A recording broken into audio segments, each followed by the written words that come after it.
a thesis around what we want to do in e-mobility, but to get a stronger conviction and to also get a better understanding of the size and the type and the essence of the problem that we want to solve, we went to Germany and bought a BMW car, an i3, which is a car that's at the time it was able to drive like 120 kilometers with one charge, and we drove it to Sofia. And we charged at 20 plus different locations over 35 hours. Wow. So it was quite the road trip. But it was meant to be like this. It was where did you buy it in Germany? It was in northeastern Germany. Around 1,500 kilometers. Okay. Quite a trip. It was 1,500 for 35. It's still a lot. Yeah, it's still a lot because you have to go to places to charge. Wow. Because also we quickly realized there is not enough, and there is not enough working charging infrastructure. So we faced. I think we concentrated the experience of every EV driver at that time in a 35 hours window. So it was a learning. What was the year, by the way? It was 2018. Summer of 2018. Not so far. Not so far. I mean, so long ago. To be honest, many drivers have a similar experience even today. I think the problems are yet to be solved, and there's a lot to be done in that direction. But for us, coming from a place that's definitely e-mobility was just a would it be, would it not be type of thing. We had to have had some first-hand learning and to get into the shoes of our potential customer, their actual customers. So it was a field study what you did back then, buying this?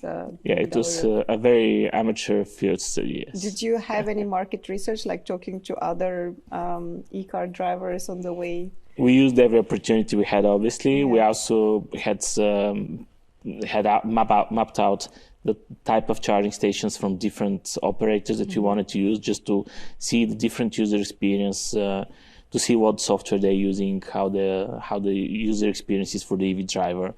So this was obviously a kind of study for us, but it was also an adventure, to be honest, because we were not sure that we were going to find the next one and to be able to get home without any issues. So it was a lot of fun. We actually have a video of this that at some point we're probably going to share. You should. Please do.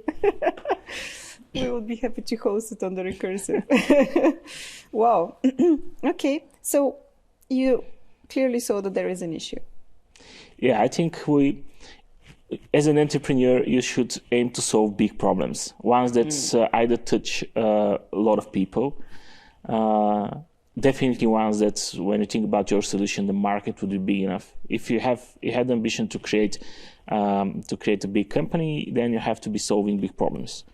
And we were still at that point not so sure about the severity of the problem. And this trip helped us get a clearer understanding of how big the problem is. And as a consumer, as the EV driver, as the one that's driving the car and has to use the EV charging networks, we realized that the problem is big enough. And we realized this would be something that's touching at some point when we eventually transition to electric vehicles, it would be touching almost everyone.